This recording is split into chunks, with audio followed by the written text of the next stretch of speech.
தங்கம் தான் வேறு வழியே இல்லைன்ற மாதிரி ஏற்றிட்டு போய் ஒரு லெவலுக்கு மேலே தாங்க முடியாமல் மொத்தம் சரிஞ்சு விழுந்தது. இவ்வளோ உயர்ந்துடுச்சே, இதுக்கு மேலே உயர முடியுமா?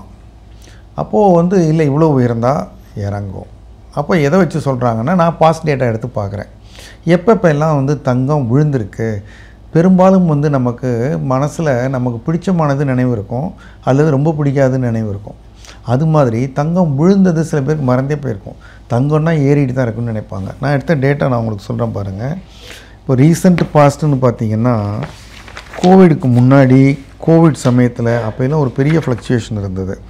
ஃபஸ்ட்டு என்ன சொல்கிறாங்க, 1980 தங்கம் 40% விழுந்திருக்கு.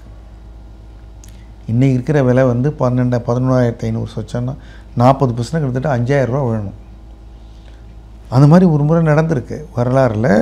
1980 அப்போது தங்கம் தான் வேறு வழியே இல்லைன்ற மாதிரி ஏற்றிட்டு போய் ஒரு லெவலுக்கு மேலே தாங்க முடியாமல் மொத்தம் சரிஞ்சு விழுந்தது. இந்த ஆள் மேலே ஆள் நிற்பானுங்கள்ல பானை அடிக்கிறதுக்கு, உயரமாக போய் கடைசியால் நிற்க முடியாமல் மொத்த பேரும் விழுவான்ல, அந்த மாதிரி உயர்த்திட்டு போனால் விழுந்திருக்குங்கிறது. அப்புறம் 2012-13 அக்டோபர் 12 மிட் 2013 அந்த 9 மாதத்தில் 25% விழுந்திருக்கு. 25% டவுன்.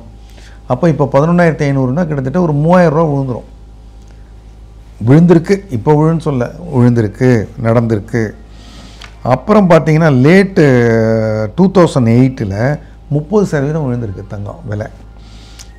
அது ஒரு மாதிரி ஒரு ஃபினான்ஷியல் க்ரைசிஸ். அப்போ உங்களுக்கு தெரியும், சப்ரைம் க்ரைசிஸ் வந்தது. உலகம் மொத்தத்தில் பெரிய நிறுவனங்களே காணாமல் போச்சு. ஒரே குழப்பம். கையில் விற்றா வாங்கிறதுக்குன்னா தங்கம் தான், வேறு எதையும் யாரும் நம்பி வாங்குற மாதிரி இல்லை. எனக்கு தெரிஞ்சு அப்போது நல்ல ஷேரெல்லாம் ரொம்ப சுமாரான விலைக்கு வந்தது. ஏன்னா நோ பயர், உலகம் என்ன ஆகுன்னு தெரியல, எல்லாமே கெட்டு போச்சுன்ற மாதிரி இருந்தது. அப்போ அது மாதிரி 30% விழுந்திருக்கு. இது எல்லாத்துக்கும் காமனாக என்ன அப்படின்னா, பெரும்பாலும் இது விழுந்ததுக்கான காரணம் அமெரிக்காவினுடைய டாலர் வீக் ஆகணும். அப்புறம் அமெரிக்காவில் வட்டி விகிதம் அதிகமாகும். இது ரெண்டும் நடந்ததுன்னா தங்கம் அவுட்.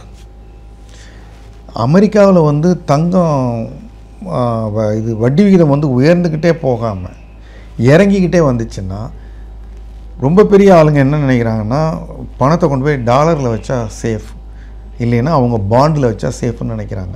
அதில் நிறைய பணத்தை அடிக்க வச்சுருக்காங்க. இப்போ அதுக்கு வட்டி வருது. அந்த வட்டி குறையிற பொழுது, வட்டி குறைச்சலாக இருக்கிறத விட தங்கமே பெட்டர். வட்டி அதிகமானால் சும்மா வச்சுருக்கிற தங்கத்தை விட வட்டி கொடுக்குற யூஎஸ் டாலரே பெட்டர். கிட்டத்தட்ட தங்கமும் யூஎஸ் டாலரும் ஈக்குவல் ஃபுட்டிங் மாதிரி இருந்தது. இப்போ அந்த நிலைமையில் மாற்றம் வருது. அதனால தான் தங்கம் அப்பர் ஹேண்ட் எடுக்குது. தங்கமாக யூஎஸ் டாலராங்கிற போது ரெண்டும் கிட்டத்தட்ட ஒன்றுங்கிற மாதிரி இருந்ததுனால தான் பல நாடுகள் அவங்களுடைய அந்நிய செலாவணி கையிருப்பை, இந்தியா உட்பட சீனா உட்பட, தங்கம் குறைவாகவும் டாலர் நிறைய வச்சுருந்தோம். இப்போ அந்த போக்கில் மாற்றம் வந்திருக்கு. அதுக்கு அரசியல் காரணங்கள் இருக்குது. அமெரிக்காவினுடைய குளறுபடியான நடவடிக்கைகள். நம்மக்கிட்ட ஒரு முகமது பின் துக்ளக்கு, இப்போ கிட்டத்தட்ட அது மாதிரி ஒரு ட்ரம்ப்பு. அவர் அமெரிக்காவுக்கு நல்லது பண்ண முயற்சி பண்ணுறாரு. பட் அது அமெரிக்காவுக்கும் தொந்தரவாக இருக்குது, உலக நாடுகளுக்கு ரொம்ப தொந்தரவாக இருக்குது. அமெரிக்க டாலரை வீக்கன் பண்ணலாம்.